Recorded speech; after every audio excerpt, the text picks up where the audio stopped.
¿Qué tal? ¿Cómo le va? Es un gusto saludarle nuevamente de esta emisión de Catalejo, coproducción de Canal 44 y el Centro Universitario de Ciencias Sociales y Humanidades, el CUCH.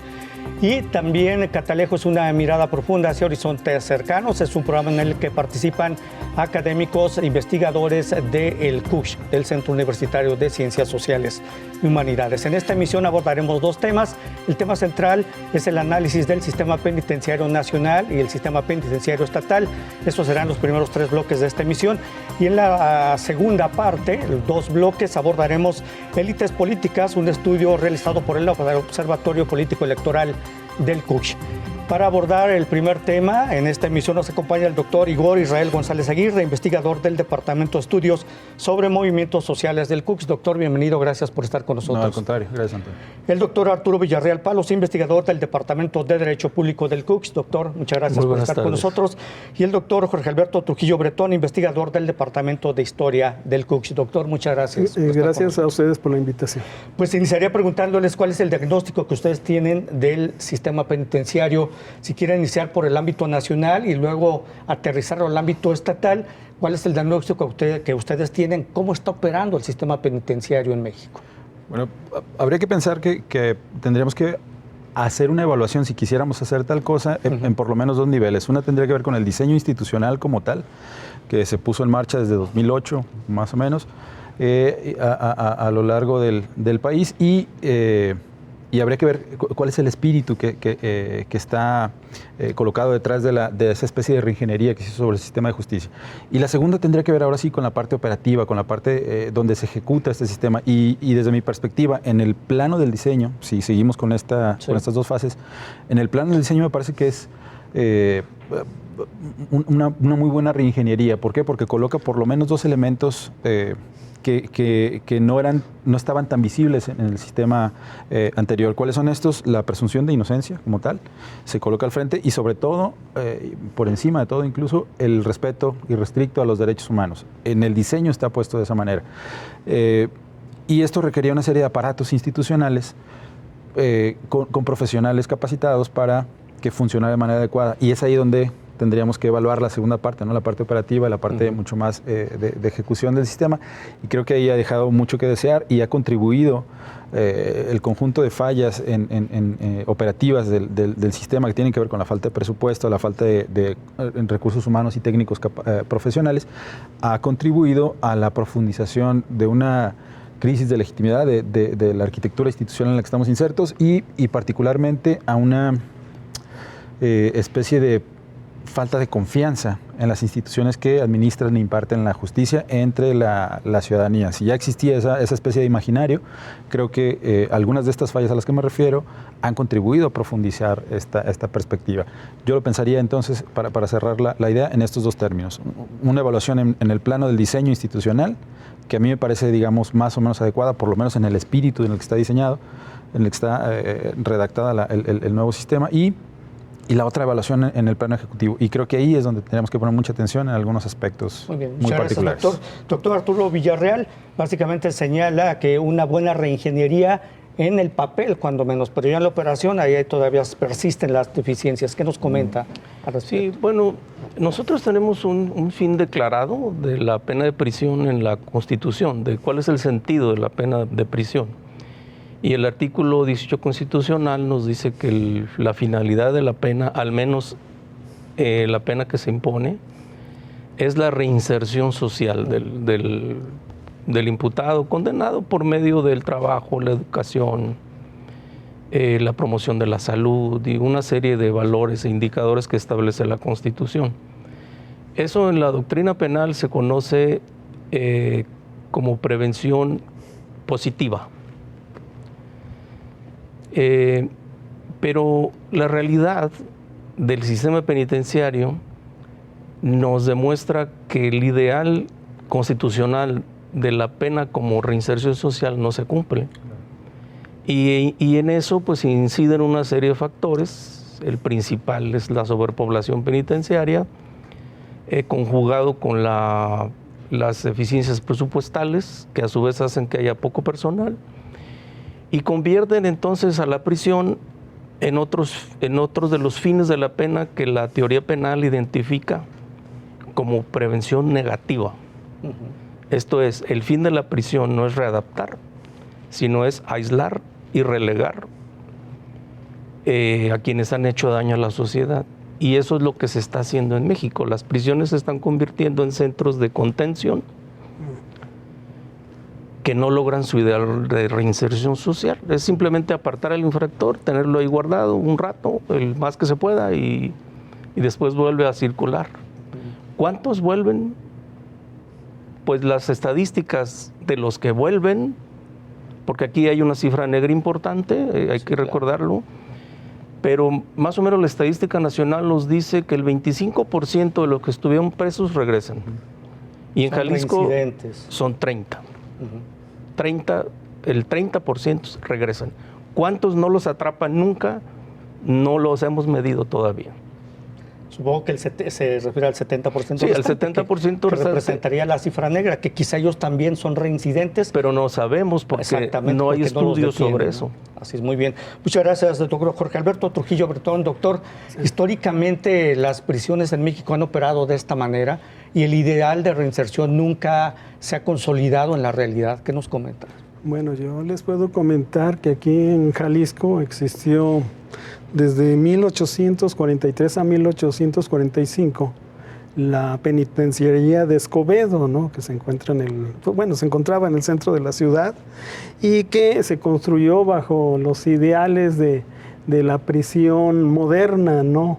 Entonces, y estos ideales venían precisamente bajo el modelo o la idea del panóptico de Jeremías Bentham y que se aplicaron primero, fuera de Europa, aquí en América, en los edificios penitenciarios de Filadelfia y de Nueva York, que tuvieron estos modelos para hacerlos singulares, que se encargaron de que los presos, los internos, estuvieran aislados en celdas, uno por celda, y que estuvieran en silencio absoluto y que pudieran trabajar también en silencio. Eso se modificó sobre todo en la penitenciaría de Eibor, donde efectivamente ya pudieron hablar entre sí los presos, porque antes en la penitenciaría de Filadelfia se estaban suicidando,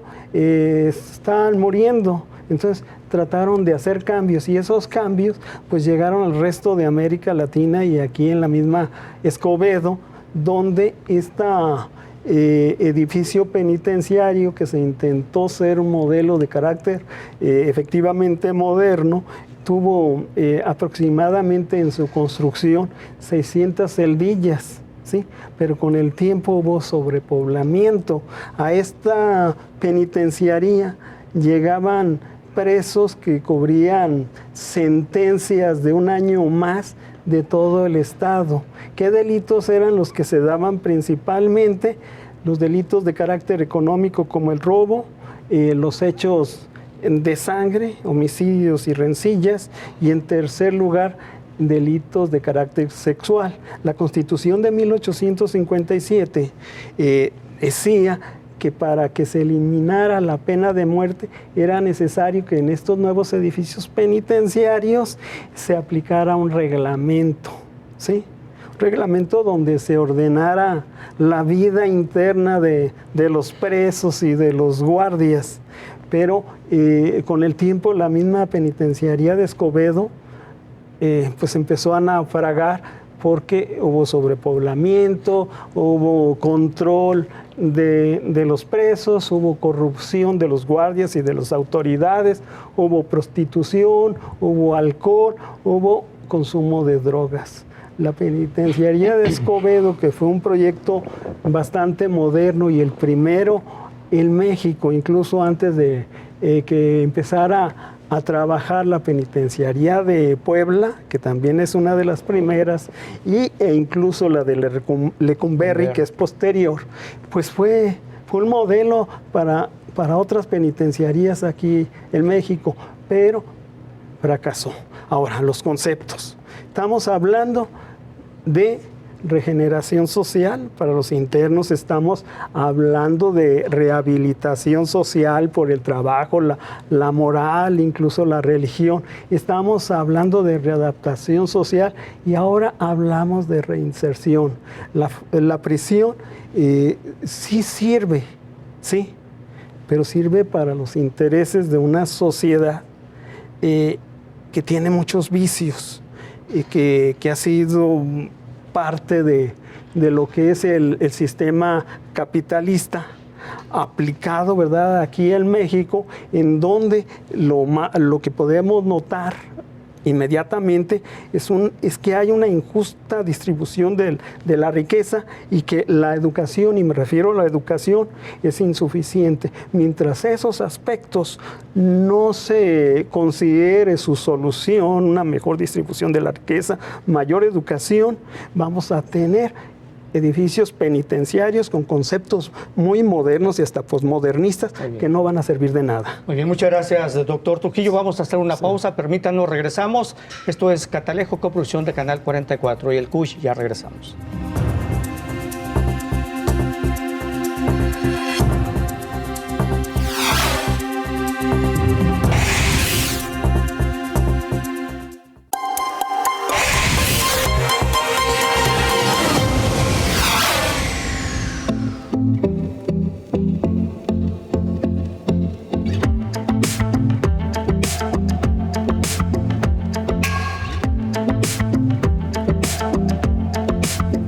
Bueno, continuamos en Catalejo, una mirada profunda hacia horizontes cercanos. El tema es el sistema penitenciario.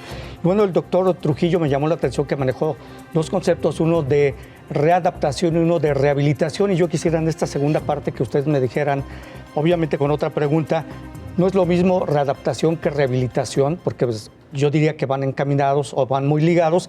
Y también cuáles son los efectos que ha tenido la reforma constitucional en materia penal en el sistema penitenciario y los efectos del nuevo sistema de justicia penal. ¿También han tenido efectos positivos o negativos en el sistema? Doctor Igor González. Bueno, son varias preguntas. Sí. La primera tiene que ver con digamos, el modo en que se nombra al interno, ¿no? a quien está en situación de imprisionamiento, de prisión. No es lo mismo rehabilitar o readaptar a alguien, que quiere decir... incluso remite a la psicología del siglo XVIII, ¿no? En donde se aplicaban electroshocks y en ese sentido para, digamos, adaptar el cerebro a una función. Y la reinserción social implicaría otro tipo de miradas, de lo que finalmente no es una cuestión solo semántica, pues de lo que se habla es de cómo se concibe al sujeto y cómo se concibe al castigo, y cómo se concibe...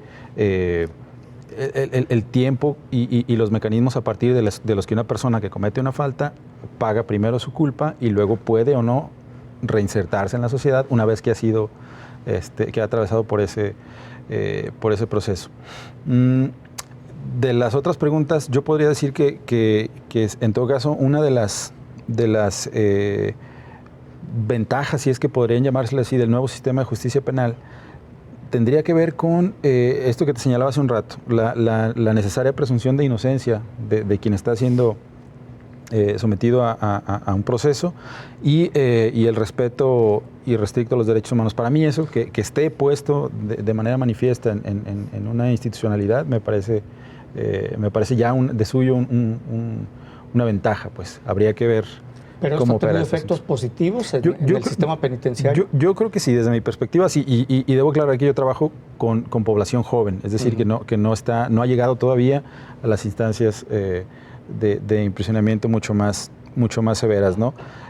Y en ese sentido sí, porque se están estableciendo otro tipo de medidas para trabajar específicamente con este sector de la población, que son, está incorrecto decirlo, no tengo un mejor término en este momento, pero son tratados como menores de edad, no son menores, pues.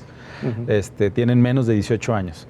Entonces, para ese sector específico de la población me parece que sí hay una ventaja, porque se les ofrece otra serie de condiciones en las que pueden ser juzgados y no se les coartan las posibilidades de vida durante el proceso. Habría que ver cuáles son las condiciones en las que están desplegando estos sujetos y sobre eso, si quieres, platicamos en algún momento. Muy bien, muchas gracias, doctor. Al doctor Arturo Villarreal, los efectos positivos o negativos de la reforma constitucional y del nuevo sistema de justicia penal en el sistema penitenciario. Sí, bueno, desde luego que el nuevo sistema es un sistema procesal, o sea, de cómo procesamos los asuntos penales.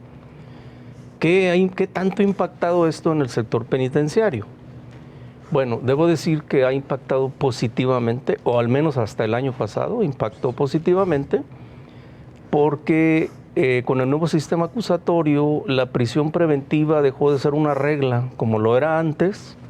Todo mundo iba a la cárcel. Todos iban a la cárcel, pero todos tenían el derecho de salir libres bajo fianza, excepto en casos graves, ¿no? El nuevo paradigma es que solamente cierto tipo de personas se quedan en prisión preventiva oficiosa y el resto, el Ministerio Público tiene que demostrar la necesidad de que la persona esté detenida preventivamente.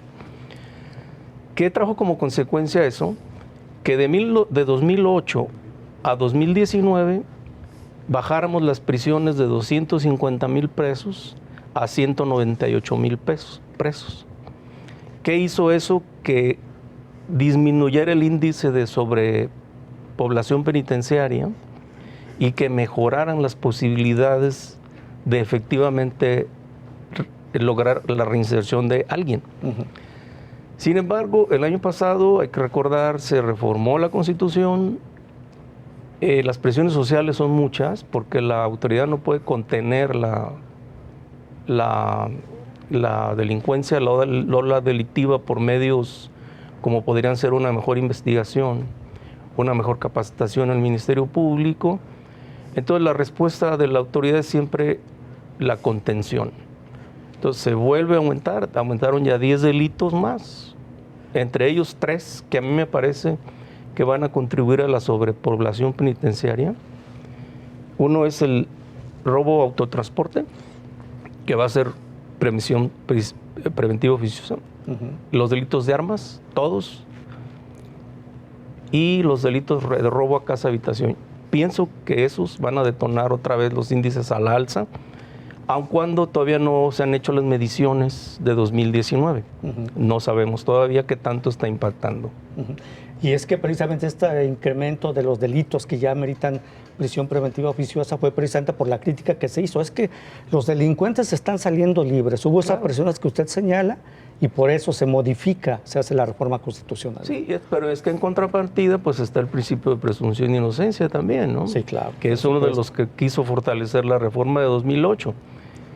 Y es que en el fondo lo que necesitamos es que la autoridad, como el Ministerio Público estuvo subsidiado durante casi un siglo, porque todo lo que hacía tenía valor probatorio pleno, cuando les quitaron ese valor probatorio pleno, pues no sabían qué hacer.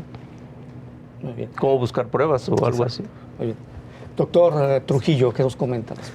Pues yo le comento que este tipo de instituciones carcelarias o penitenciarias son instituciones de control social, pueden ser espacios de poder, pueden ser instituciones totales, ¿sí? Es decir, a partir de eso ya sabemos hacia dónde nos llevan este tipo de edificios penitenciarios, ¿verdad? Que como comenté en el anterior bloque, bueno, se dan, ¿verdad? Ya desde finales del siglo XVIII, el nacimiento de la prisión moderna no es gratuita, está en relación con la revolución industrial y las ideas ilustradas, pero sobre todo está para el aprovechamiento de los propios presos que pueden ser productivos incluso para el Estado.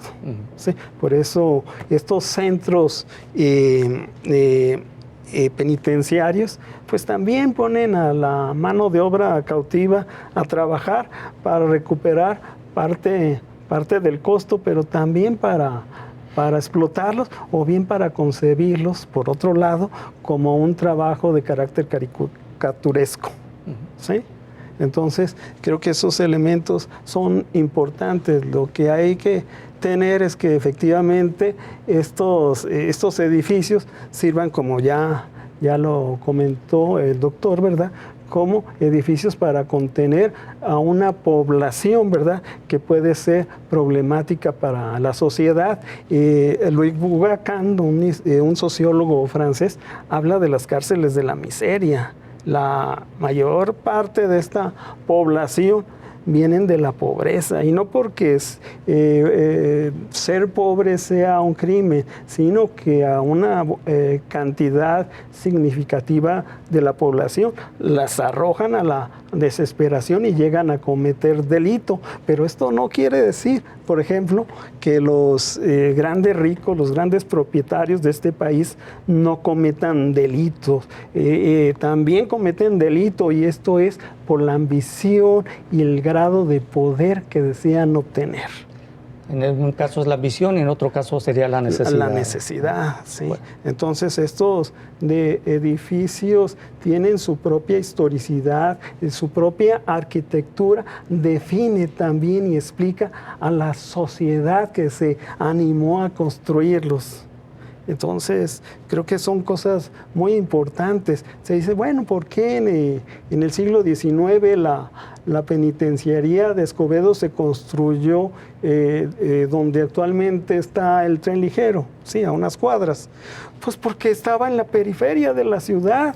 ¿Qué se evitaba con ello? El contagio físico, el contagio moral, y que las clases peligrosas que estaban hacinadas en ese edificio representaron un peligro para el resto de la buena sociedad, en este caso tapatía. Entonces, ¿por qué construyen el edificio, el del centro, el Cerezo, en la alejada de la ciudad? Por los mismos factores. Muy bien.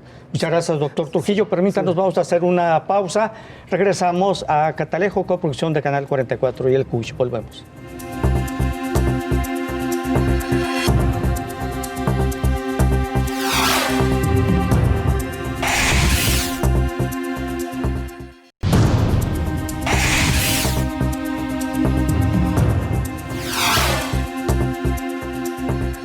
Bueno, continuamos en Catalejo. El tema es el sistema penitenciario, y en este tercer bloque me gustaría que ustedes nos dieran las conclusiones que se requiere en México para hacer, pues no sé si eficiente sea la palabra adecuada, el sistema penitenciario en el país.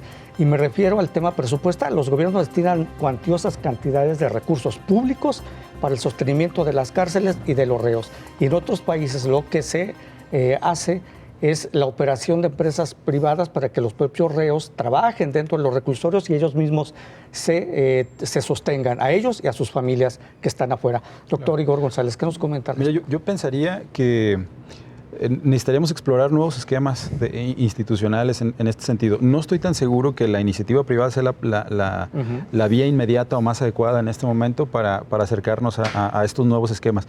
Sí pensaría, porque lo he probado, parte de mi trabajo tiene que ver con este asunto, sí pensaría que deberíamos fortalecer la vinculación entre los establecimientos penitenciarios y los organismos de la sociedad civil capacitados. ¿Con base en qué?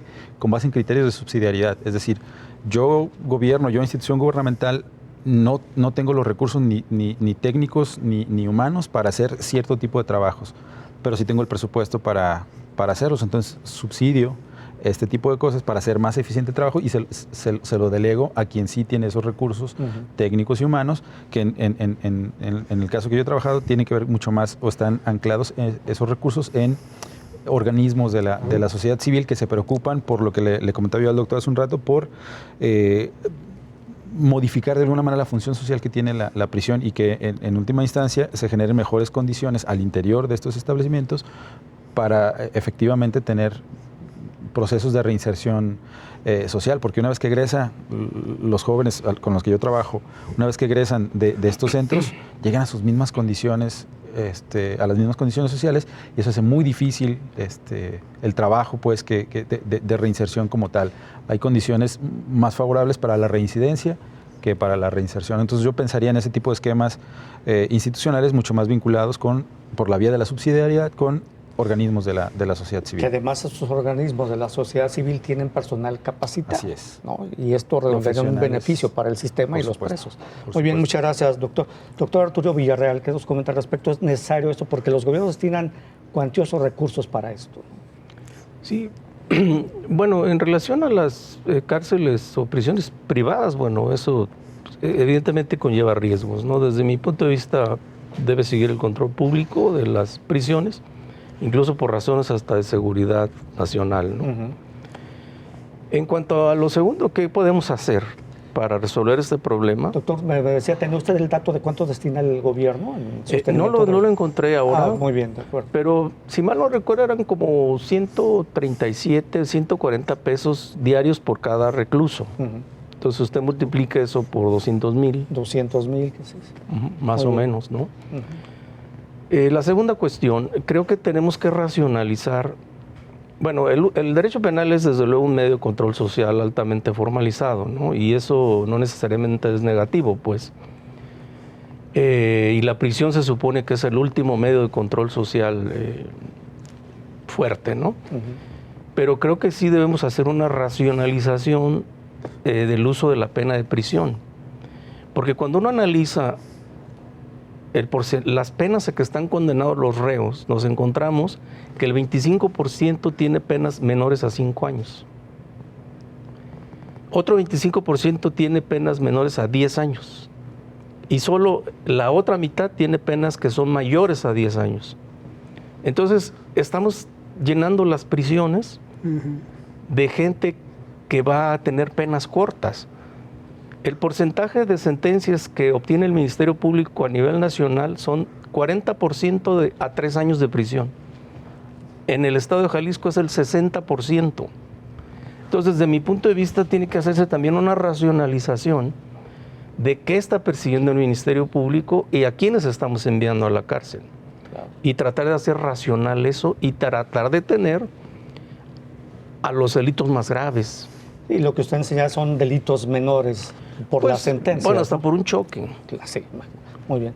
Muchas gracias, doctor. Doctor Trujillo, sus conclusiones sobre el tema, porque aparte todos los escenarios de los que nos ha hablado, que son de la historia que usted ha participado y ha escrito, incluso libros, son escenarios actuales, ¿no? ¿Qué hacer?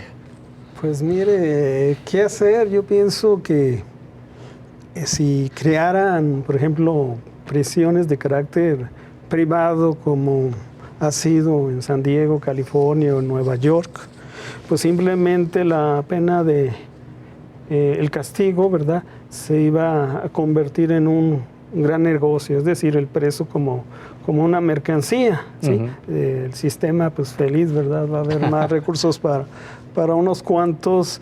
Yo creo que la solución al problema, y en eso soy algo utópico, sigue siendo la educación, ¿verdad? Y sobre todo la distribución justa de la riqueza, porque en este país unas cuantas familias acaparan gran parte de las riquezas.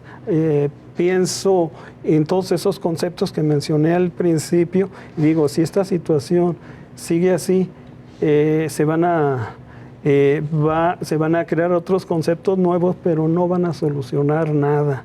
Yo creo, vuelvo a lo de la justicia, la equidad, la distribución de la riqueza, etcétera, como elementos esenciales, y pudiéramos pensar en llegar en un momento para construir una utopía que permita que el delito, ¿verdad?, y el castigo no existan en este país. Pero repito, es una utopía. No creo que la prisión actual sirva de mucho, como dijeron, solamente para contener a aquella gente desesperada que comete delitos. Yo lo veo así, ¿verdad? Ojalá que entre todos los especialistas y la gente común y corriente nos juntáramos para platicar en un momento dado sobre este tema, porque no hay una solución viable si siguen las condiciones iguales, ¿no? Actuales. Muy bien, muchas gracias a los tres. Doctor Igor Israel González Aguirre, muchas gracias. Doctor Arturo Villarreal Palos, gracias por haber estado con nosotros. Y doctor Jorge Alberto Trujillo Bretón, muchas gracias, doctor. Muchas gracias. Gracias a los tres. Bueno, hacemos una pausa breve, regresamos en Catalejo, coproducción de Canal 44 y el CUSH.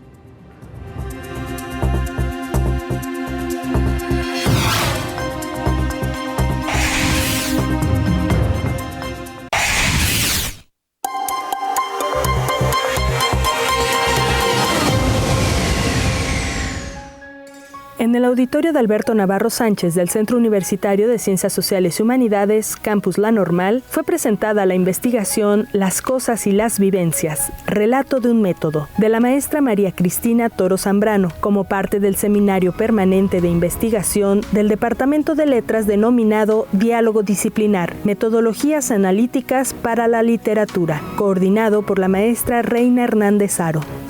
La maestra Cristina Toro, actualmente estudiante del doctorado en Humanidades de nuestro centro, explicó que su método de investigación se centra en las cosas y las vivencias, con las que establecemos una relación siempre mucho más trascendental y esencial y no solamente utilitaria.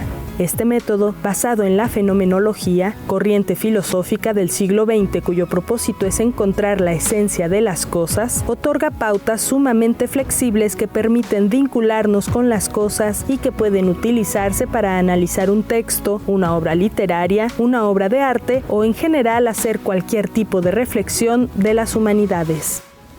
En ese ejercicio, pues, ya hay una producción también de un fenómeno y de un mundo, ¿no? Un mundo eidético, un mundo de la fantasía, de la ficcionalidad, pero que ha estado anclado siempre a cosas concretas. Pero si lo miramos también desde el lado del lector, también el libro, las palabras, las imágenes del libro son mis fenómenos, son mis cosas. Pero resulta que a nosotros no todas las palabras nos significan, no todos los pasajes, no todas las imágenes, no todas las metáforas nos dicen algo. Entonces requiero también en este momento un ejercicio fenomenológico para acercarme a ellas, ¿no? Una de sus pautas dicta precisamente que los problemas a analizar se encuentran en las cosas más cercanas, en nuestras lecturas, en nuestras preferencias, en los deseos y gustos, por lo que puede aplicarse a cualquier tipo de problemas. Con imágenes de Fabián Robles y edición de Netza López, para Catalejo, Almendra Orozco. Bueno, continuamos en Catalejo, coproducción de Canal 44 y el CUCH. En este segmento hablaremos sobre las élites políticas, un estudio que todavía sigue en proceso del Observatorio Político Electoral del CUCH. Y para hablar de este tema nos acompaña Norma Irene Soto Solano. Ella es estudiante de licenciatura en Estudios Políticos. Bienvenida, Norma. Gracias por estar con nosotros. La doctora Mónica Montaño Reyes, investigadora del Departamento en Estudios Políticos del CUCH. Doctora, bienvenida, gracias por estar con nosotros. Gracias. Y Mónica Miramontes Rojas, estudiante de maestría en Ciencia Política del CUCH también. Sí, muchas gracias por estar con nosotros, Mónica. Bueno, platíquenos, doctora Mónica Montaño, de qué se trata Élites Políticas, qué es, con quiénes están realizando este estudio y cuál es el objetivo de realizarlo. Bueno, muchas gracias por la invitación. Este trabajo hay que entender que es un trabajo totalmente académico, que lo hacemos en colaboración con la Universidad de Salamanca, el cual es una tradición de 20 años que han entrevistado diputados federales.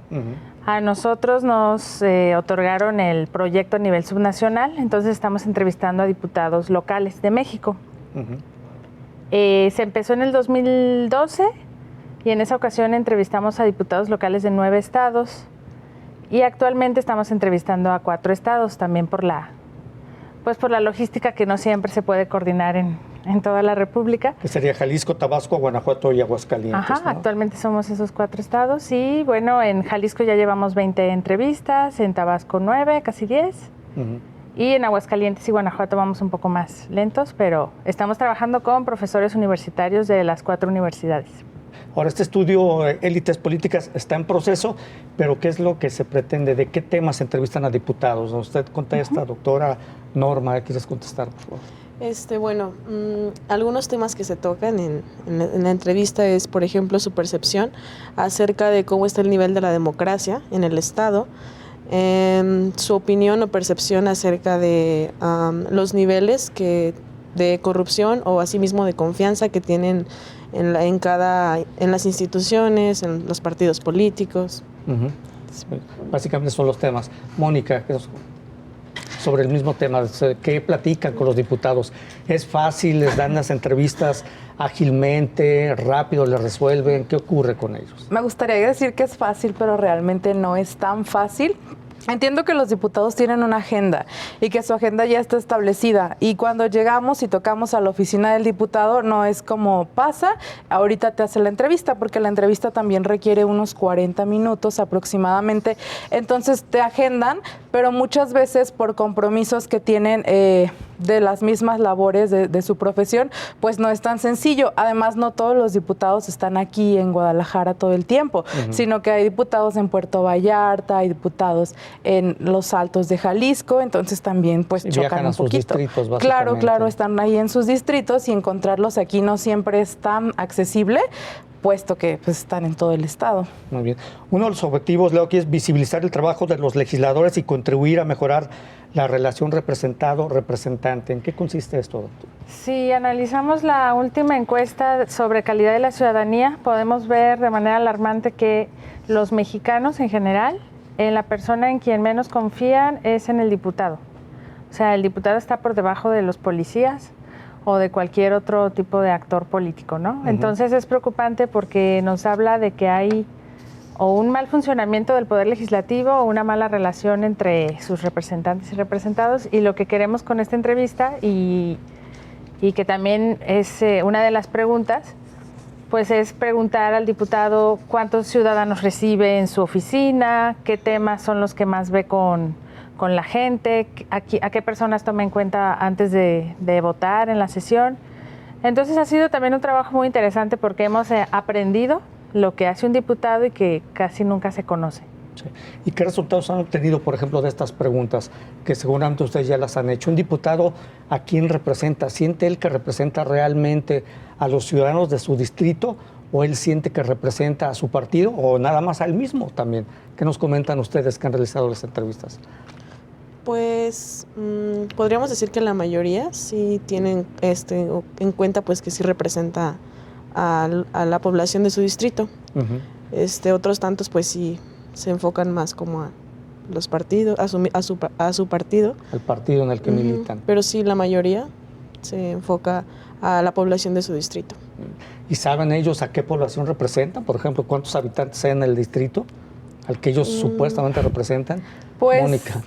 No saben como tal vez el número de habitantes que hay en su distrito, pero sí saben. O sea, cuando, por ejemplo, se nota que pertenece el diputado por su trayectoria al sector campesino, está en un distrito así, no precisamente está aquí en un distrito urbano de Guadalajara, y crea ese vínculo de representación, de que la gente sabe que proviene de ahí, que ha trabajado en eso. Entonces, es por eso que muchas veces son elegidos, porque sí está este vínculo de representación, y ellos también sienten este compromiso hacia sus electores, hacia sus votantes. Además, también cabe destacar que pues ya hay reelecciones, entonces siendo un político y tú quieres crecer y profesionalizarte, pues lo que haces es buscar estar bien con tus electores, porque probablemente puedes ser reelegido, incluso puede ser para otro puesto, pero es mejor como diputado en este caso, pues estar bien con tus electores y dar buenos resultados, que es lo que se espera.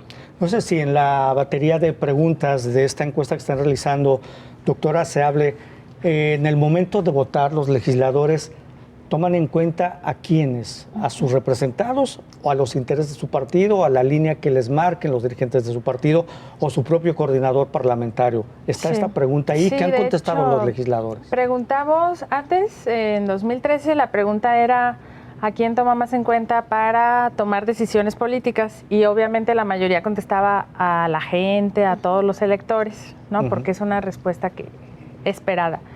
Entonces ya en la última encuesta modificamos la pregunta para que fuera un poco más pensada la respuesta y la redactamos y la leemos de la siguiente manera. ¿Con qué personas discute o platica antes de tomar una decisión política? Eso nos arrojó mejores respuestas y respuestas más verídicas, porque ahí sí se notó que había unas personas muy sinceras que decían, la verdad, yo hablo con mis líderes políticos de mi partido, otros hablaban con los líderes nacionales, otros incluso mencionaron que discutían los temas con grupos de interés. O sea, ahí sí hubo una respuesta mucho más sincera, pero también la mayoría decía, mira, la verdad es que yo, como ya mencionó Mónica, pues hay temas que sí los veo con mis electores, porque al final de cuentas la gente o el grupo de donde ellos provienen es su base de apoyo, su base electoral que no pueden descuidar. Sí discuto con ellos, pero también tomo en cuenta la opinión pública.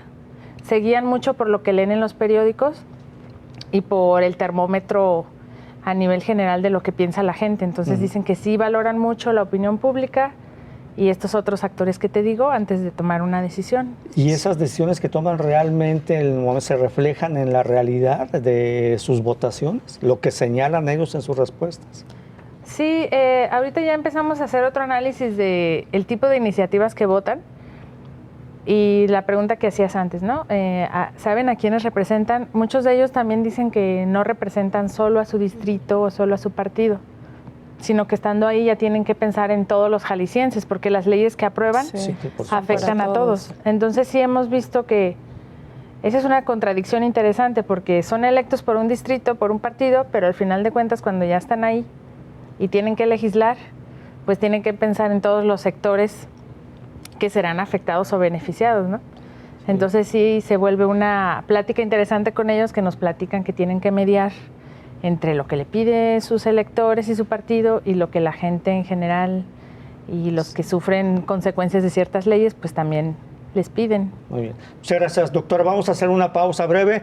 Regresamos. Esto es Catalejo, coproducción, Canal 44 y el CUSH. Ya volvemos.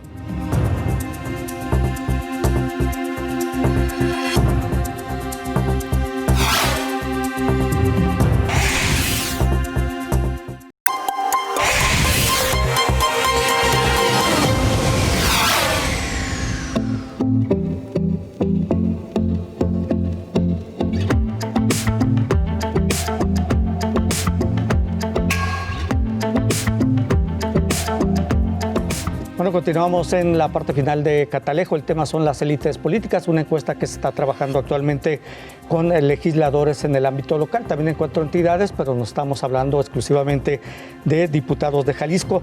Cuando se les pregunta si los legisladores, cuál es su posición con respecto a la democracia, están satisfechos con la democracia en todos los sentidos, lo que abarca, ¿qué contestan, Norma?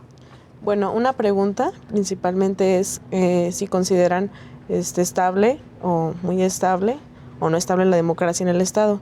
Y ya otra va más personalmente a ellos y si ellos están satisfechos con la democracia.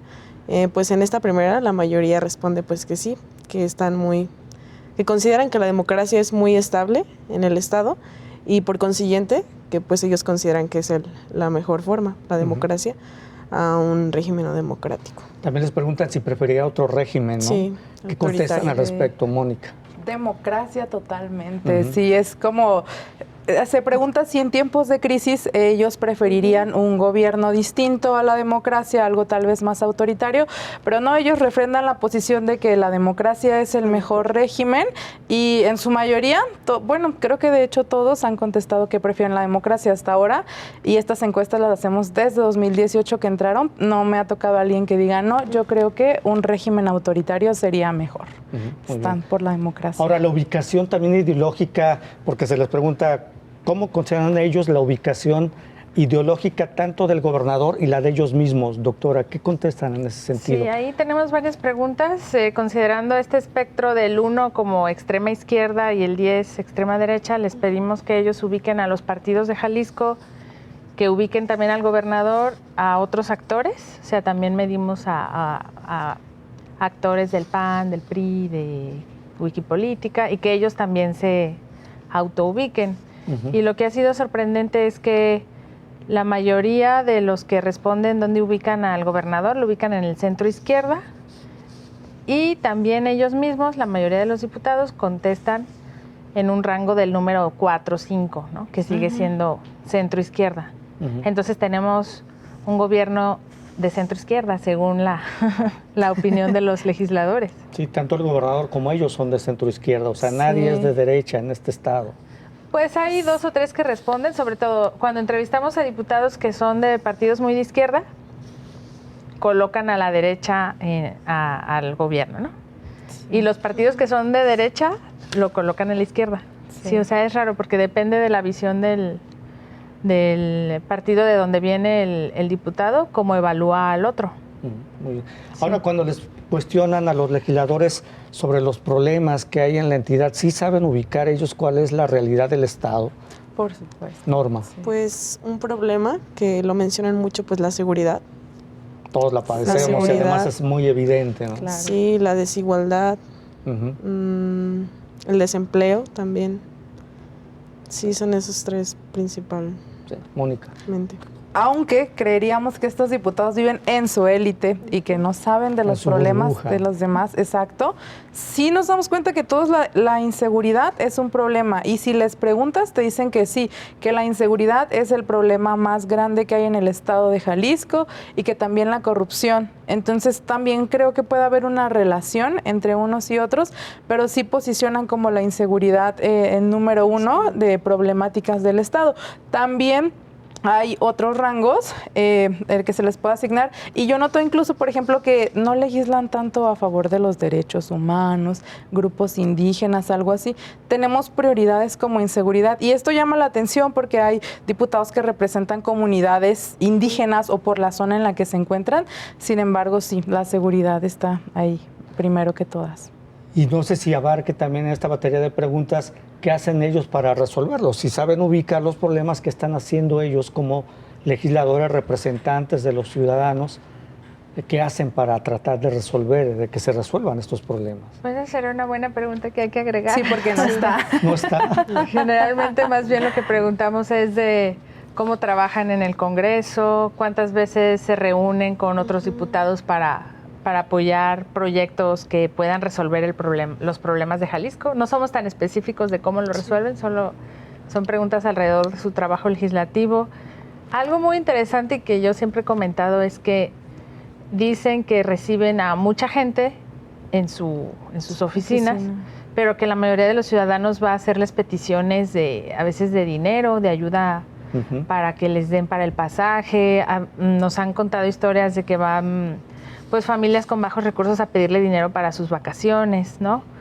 Entonces, esto es algo que casi todos los diputados nos han hecho presentes, de que pues ellos tratan de involucrar a la gente en temas como de iniciativas, como de discusión de temas, pero que al final lo que a la gente le interesa de ellos, pues es muchas veces ayuda económica o ayuda en especie. Dicen, voy a mi distrito y si no les llevo regalos, pues no quieren que vayan, ¿no? Sí, no me reciben ¿Sí tan visitan bien. sus distritos los diputados? ¿Sí regresan a sus distritos? Sí. ¿Sí? Sí, más es pues lo que dicen son ellos, pero ¿se comprueba? Sí. Norma.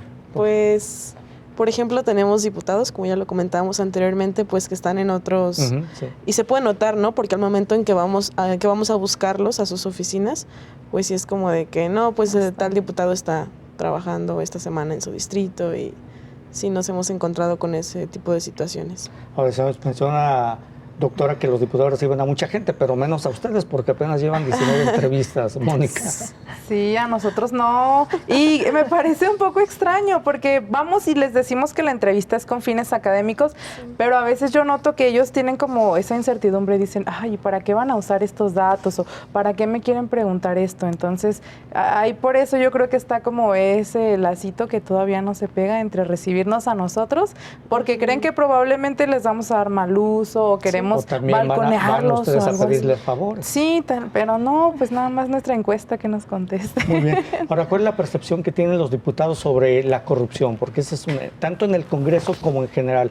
¿Cuál es la percepción que tienen ellos? Sí, ahí lo interesante y que se comprueba no solo en Jalisco, sino que en otros estados, la mayoría de los diputados ven muy poca corrupción en los congresos locales. O sea, en los 9 estados que entrevistamos en 2012 y en lo que llevamos hasta ahora de Tabasco, podemos ver que las respuestas son similares. Los diputados confían mucho en que hay poca corrupción en el Congreso local, pero donde ven más corrupción es en el Poder Judicial.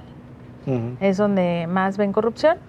Y bueno, en segundo lugar, en los medios de comunicación, ¿no? Que también fue una cosa interesante, que hasta la comentaron sin muchas ganas de contestar, como dice Mónica, a lo mejor porque tienen miedo del uso que le demos a los datos. Pero yo creo que es importante conocer la visión del político, que nos diga lo que piensa, lo que cree, porque entonces a nosotros como investigadores nos da pautas para saber qué mejorar en las instituciones, ¿no? También señala que la percepción de corrupción de empresarios es alguna, ¿no? Más en el Poder Judicial, alguna entre empresarios y alguna también en la corrupción dentro de la sociedad, ¿no? Pero sí me llamó la atención eso que menciona, doctora, que consideran a los medios de comunicación como muy corruptos. Sí, ahora eso... resulta que los patos le tiran a las escopetas, ¿no? Sí, yo creo que por eso no nos recibían, porque creían que íbamos a llevarnos las encuestas a los medios de comunicación, pero yo más bien creo que es una un asunto de cómo vive el político su día a día, que se está cuidando siempre de qué decir, porque su imagen y a lo que observamos en sus pláticas, pues mucha de su reputación es a partir de los medios de comunicación. Yo creo que por eso mencionaron eso. Es una respuesta revanchista. ¿Será? A lo mejor. Muy bien, pues muchas gracias, Norma Irene Soto Solano. Gracias por estar con nosotros. Mónica Miramontes Rojas, gracias también, doctora Mónica Montaño. Muchas gracias por estar con nosotros. Gracias por la invitación y por el espacio. Muchas gracias. Le agradecemos a las tres. Bueno, con esto llegamos al final de Catalejo en esta emisión. Muchas gracias. Gracias por su atención.